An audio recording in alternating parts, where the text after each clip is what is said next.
मंडळी या मस्त तुरीच्या दाण्याची भाजी खायसाठी विदर्भ स्पेशल आहे। आमच्या विदर्भाची ओळख म्हणजे वर्षातून एकदा येणाऱ्या तुरीच्या शेंगाची दाण्याची भाजी। तर खरंच लय मस्त होते आणि वर्षातून फक्त एकच वेळ येते आणि त्याची चव लय भन्नाट लागते। म्हणजे पाहुणे पण म्हटलं कुठे दूर दूर राहायला जर असले ना तर फक्त काय म्हणतात, आपण जर त्याला म्हटलं या ना भेटीले पाहुणे येले म्हटलं तर काय म्हणतात, नाही आता नाही या, ज्यावेळेस तुरीच्या शेंगा येतील ना त्यावेळेस आम्ही तुरीच्या शेंगाची भाजी खायला येऊ। असा आमचा विदर्भ आहे। तर तुरीच्या शेंगाची भाजी कशी करायची ते पण तुम्हाला सांगतो, एकदम साध्या सोप्या पद्धतीत आणि एकदम सोपी पद्धत आहे। काही जास्त त्यातनी काही सामान नाही टाकायला लागत, काही साहित्य नाही टाकायला लागत, एकदम साधी साधी आपल्या तुरीच्या दाण्याची ही भाजी असते। तर चला सर्वात आधी मी दाणे काढून घेतो। याच्यातले तुरीचे दाणे काढता काढता तर अर्धे पोटातच जातात, काऊन की तुरीचे हे शेंगा जे आहेत ना ते मस्त अशा गोड लागतात। म्हणजे नवीन नवीन आल्या ना ते सध्या तर गोड गोड लागतात आणि खायला लय सुपर लागतात आणि भाजून तर लयच खास लागतात। हे दाणे जर भाजून खाल्ले त्याच्यावर तेल आणि मीठ टाकले ना ते पण लय मस्त लागतात। उकडून कोण शेंगा खाल्ल्या ते कमेंट करून सांगा। उकडून शेंगाची आठवण नका देऊ, खाऊ वाटतात मग। कोण उकडून शेंगा खाल्ल्या ते सांगा तुरीच्या। आईचे पप्पा काढू लागणार हुलचे शेंगा खाऊनच जराशा खाऊ दे मग करतो मी चालू। मी काढू राहिले तेव्हापासून मी एवढे सारे दाणे काढले, तुमच्या खाणच चालू आहेत किती सारे। मी आता अर्धे शेंगाही खाणं चालू आहेत, एवढे मोठे दाणे काढले यायचे शेंगाच खाणं चालू आहे। काढू लागा थोडसे पटापट, अंधार होत आला ना। बस 2-4 शेंगा खाऊ दे आणखी मग। आणि हिवाळ्यात कसं, हिवाळ्यातच शेंगा येतात बरं। हिवाळ्यात बातच दिवस डुबते, बस 5-5:30 वाजले की दिवस बातच डुबते ना, अंधारही होते बातच। शेंगाही भाजून आपल्या हे काही भाज्याची बी चुलीत भाजू आणि काही याच्या उकडून पण करू। उकळ शेंगा आर असते की नाही मस्त खय खय जावं असला की त्यातनी चुलीतनी अशा शेंगा धरायच्या आणि चुलीत टाकून द्यायच्या, फार टाप लागतात आणि जराशी त्याला डाग लागली काढून घ्यायच्या, मस्त लागतात खायला। डुक्कर यायला बाहेर लय प्रकार आहेत तुरीच्या शेंगाचे। हे डुक्कर यायला दारात आहे, काय खावराला काय पतात तिचा। तुरीच्या शेंगा मस्त भाजून खाल्ल्या जातात, शिजून खाल्ल्या जातात, दाणे भाजून खाल्ल्या जातात। तर एवढे दाणे काढले बा मी आतापर्यंत, उलचे काढतो थोडेसे अजून। तर चला मंडळी, तुरीच्या शेंगाचे दाणे काढले। आयुषच्या पप्पाने तिकडे चूल पण पेटून घेतली, संध्याकाळ झाली, लवकर भाजी आटवा लागेल, भुका लागल्या। तर आता मी भाजीसाठी एवढे दाणे काढले सध्या। मंडळी आता तावा आणला मी घरातून, तावा चुलीवर ठेवून देऊ, ताव्याला मस्त गरम होऊ देऊ। आणि पहिले कसं, आता हे तुरीचे जे दाणे आहेत की नाही तर सध्या नवीन नवीन आहेत, आता सध्या याला काही धुयाचं काम नाही आहे। जर काही दिवसानं 8-15 दिवसानं जर शेंगा म्हणजे जास्त जर मोठ्या झाल्या तर काय होते, याच्यात नाही अया होतात, तर मग नंतर हे दाणे धुतले तर चालतात, पण सध्या काही धुयाचं काम नाही। नवीनच शेंगा आहेत, चकचक आहेत, एकही दाणे किडेल नाही। तर आता लगेच मी ताव्यावर टाकून देतो दाणे।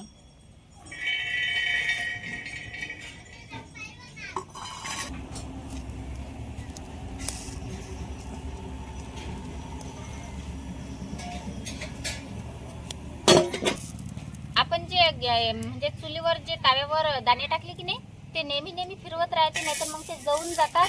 त्याच्यावर थोडंसं तेल टाकायचं। दाणे कधी पण जास्त नाहीत भाजायचे, आपल्याला तुरीचे जे दाणे आहेत ना जास्त नाहीत भाजायचे, तेवढा पुरता फक्त त्याला असा हलका हिरवा कलर आला की बस भाजल्या जातात, तेवढेच पाहिजे। दिसत असेल तुम्हाला आता कलर चेंज होत आला, तर आता लगेच काढून घेऊ आपण। थोडं डाग लागल्यासारखं दिसू राहिलं म्हणजे भाजीसाठी आपले तुरीचे दाणे तयार आहेत। आता काढून घेतो। लय जर जावले की नाही हे दाणे तर काय होते, भाजीची चव बिघडते, त्यासाठी पटकन काढून घ्यायचे। आता याच्यावर लसणाच्या पाकळ्या घेतल्या मी, ते लसणाच्या वरचे जे फोत्र आहेत ना ते सर्व काढून घेऊ हातावर।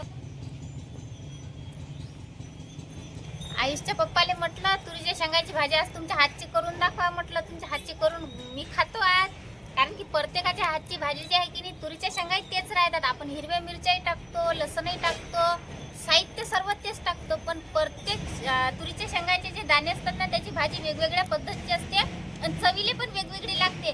म्हणून म्हटलं आज यायच्या हातची खातो, कायची करतात भाजी। आता लसण काढला, भाजून घेतो ताव्यावर। लसणाच्या पाकळ्या ताव्यावर टाकून घेतल्या। आता तेल टाकायचं तर काही काम नाही, काऊन की आपण जे तुरीचे दाणे भाजले की नाही तर त्यातने तेल टाकलं होतं, थोडं थोडं तेल याच्यावरच आहे लसणावर. तेलानं लवकर लसणही भाजलं जाते एकापरी. आता ह्या तुरीच्या दाण्यातून ह्या लसण काढून घेऊ. 8 हिरव्या मिरच्या घेतल्या, याचे नाकणं काढून घेतो आणि हिरव्या मिरच्या आपल्याला भाजून घ्यायच्या. ताव्यावर टाकून घेऊन मस्त भाजून घ्यायच्यावर तेल नका टाकू बरं. हिरव्या मिरच्यावर तेल जर टाकलं की नाही तर ते फटफट फुटतात आणि तोंडावर येतात. हिरव्या मिरच्या पण भाजून झाल्या, काढून घेतल्या.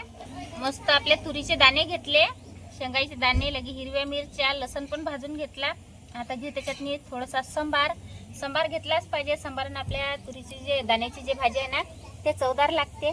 आता चवीपुरतं त्याच्यात थोडंसं मीठ टाकू. मीठ आपल्याला नंतर पण वापरायचं आहे, फक्त थोडंसं. आता हे पाट्यावर वाटून घेतो, कारण की पाट्यावरची जे चव असते ना ते तुरीच्या दाण्यात उतरते आणि एकच नंबर लागते.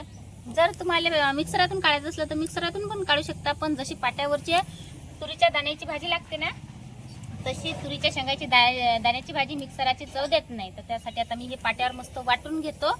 हे सर्व साहित्य एकत्र वाटून घेतो.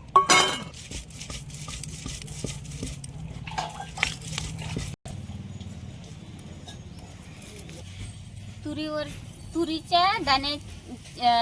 दाणे जे आहेत ना ते मस्त मी पाट्यावर वाटून आणले आणि त्याचं जे पाणी निघालं की नाही तर हे असं सर्व मिक्स करून घ्यायचं. असं एक लहान कांदा घेतला. हा तुरीच्या शेंगाच्या दाण्यासाठी की नाही एकदम बारीक बारीक कांदा कापून घ्यायचा. असा जाळा नाही कापायचा, नाहीतर मग काय होते कांदा जो आहे ना आपण भाजी जेवायच्या वेळेस दाताखाली येते, त्यासाठी एकदम असा बारीक बारीक कापून घ्यायचा. मी जसा कापू राहिलेला नाही या पद्धतीनं. आता चुलीवर कढई ठेवून देतो. कढईतच आपल्याला तुरीच्या दाण्याची भाजी करायची आहे. त्याच्यात पाणी आहे तर पाणी सर्वात पहिले मी आटू देतो. कढईतनी 2 माप तेल टाकून घेतो. तेलाला मस्त गरम होऊ देऊ. जास्त गरम होऊ द्यायचे काम नाही एकापरी, काऊन की कढईतलं जे आधीच मी कढई गरम करायला ठेवली होती तर तेल बातच गरम होते एकापरी. अर्धा चम्मच जिरं टाकून घेतलं. जिरं मस्त तडतडू द्यायचं. लगेच त्याच्यातनी कांदा टाकून घ्यायचा. जो कापलेला कांदा होता तो मस्त लाल होईपर्यंत परतून घ्यायचा. नंतर त्याच्यातनी थोडीशी हळद टाकायची, अर्धा चम्मच टाकायची हळद, आणि हळद पण मस्त फिरून घ्यायची. मस्त आपल्या तेलाला कलर येते.